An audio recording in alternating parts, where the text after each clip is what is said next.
Oh hey guys, Survival here. Today I wanted to go over some of the essential tech items that I like to take with me whenever I travel.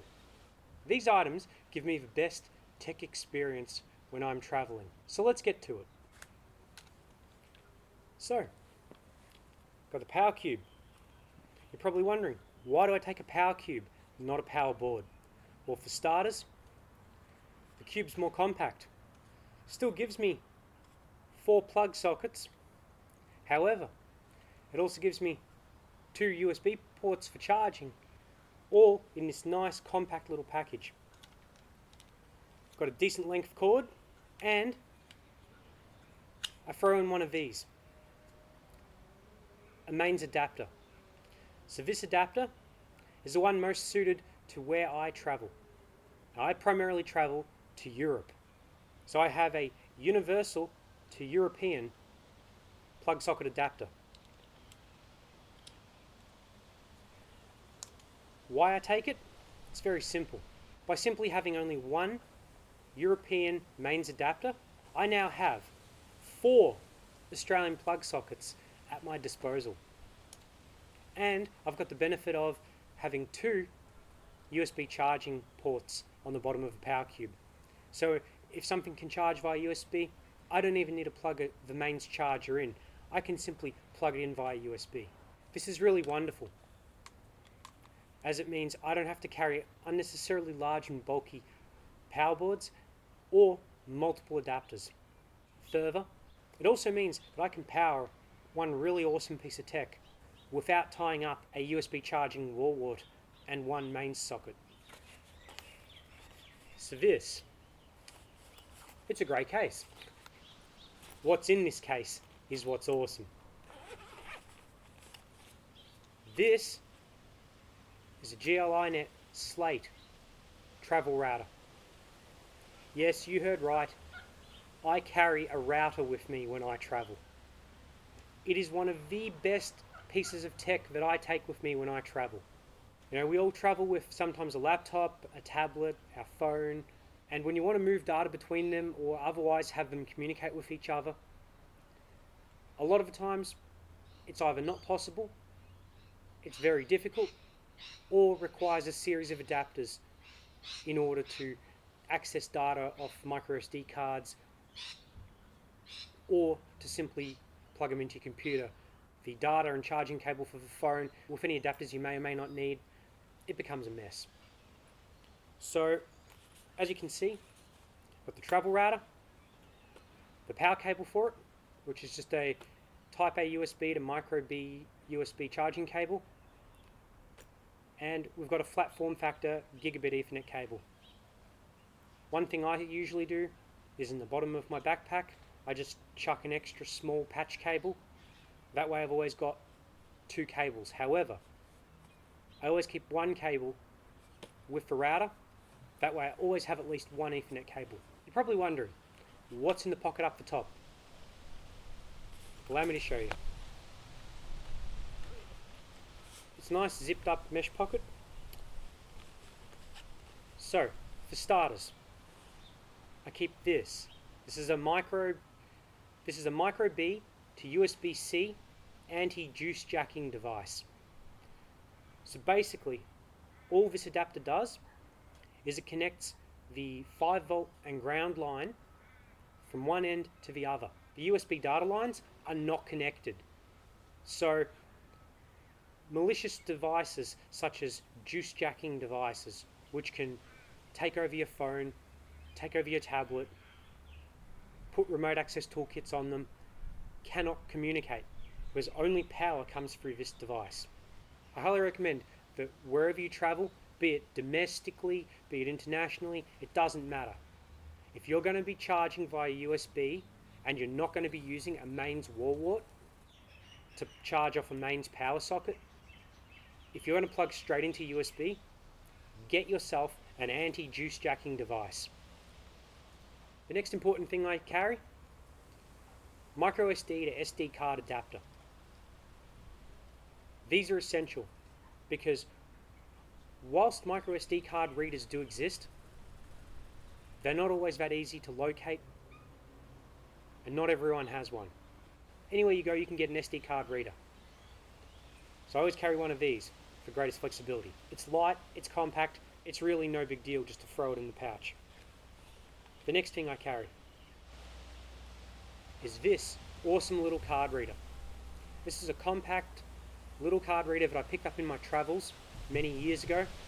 It supports the MS and MS Pro Duo cards, M2 cards, SD cards of the majority of capacities. I've so far never had it fail to read an SD card.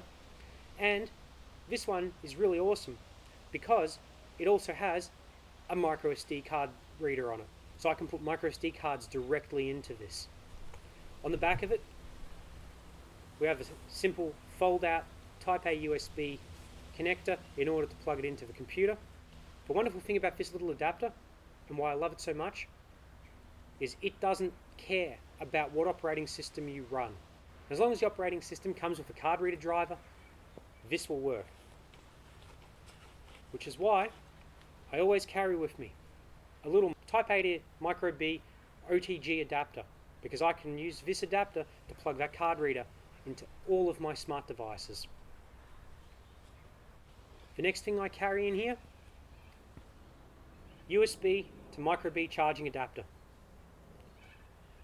As I'm sure we're all aware, USB-C is very quickly becoming the norm. It's a wonderful standard. However, a lot of my devices are all still micro USB. So, in my case, I carry a micro USB cable. Carry the charging cable that suits you or that meets your needs the most. If you need to carry a lightning cable, carry a lightning cable. You need to carry a USB-C cable, carry a USB-C cable. Just make sure you put in a decent length charging cable. This one, sufficiently long. And I like the fact that it's a thin cable and it doesn't get in the way when you're throwing it in your bag, when you're chucking it in a pouch with other items. Really handy to have. And lastly, I carry a small USB memory stick. This is only a 32 gigabyte USB stick, but it's definitely worth having. If you need to move a file from one machine to another, from a smart device to a laptop, and for whatever reason you don't have the ability to do it over a network or Bluetooth or Wi-Fi sharing or some other method, you've got it here. The other reason I carry this USB memory stick is because on it I keep encrypted scans of all my identity documents, because in the worst case scenario, if someone steals my passport, my wallet, or both my passport and my wallet, I at least have copies of my actual IDs to prove that I am who I say I am. That is something that everyone should do whenever you're traveling. And don't just keep it digitally. Keep some actual physical copies of those documents. Keep them secure, keep them out of sight, but at least that way you have something that can help verify who you are should your actual documents be stolen. Because even if law enforcement in another country have to enter your passport number from a printout in order to verify the legitimacy of that passport and to verify that you are who you say you are, that's a lot better than not having that printout or that passport number in order to help verify who you are.